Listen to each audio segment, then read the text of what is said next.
In this video, I'm going to show you how to register your LG AC air conditioner for warranty. If you find this video helpful, please consider to like this video and subscribe to my channel. In saying that, let's just jump straight into the video. Okay, the best way to do this is to open up a web browser and go to lg.com.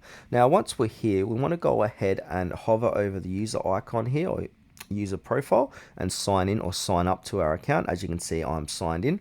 Then from here, click on to register a product. Now, it's going to give us the option to let's start registration. So if you're not signed in, you're not going to have this option. So click on let's start registration.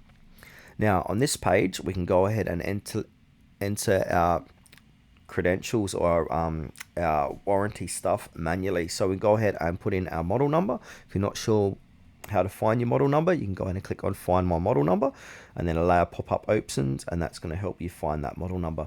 Now to the right, we want to go ahead and enter your serial number and your purchase date. Also, we want to go ahead and put in place of purchase. So this can be online, offline, put in the store, and then we've got an option to upload a image for proof of purchase. So I suggest doing that, so it just adds another layer of protection to your warranty. So files must be less than 10 megabytes. Then from there, click submit, and that's going to successfully register your LG AC for warranty.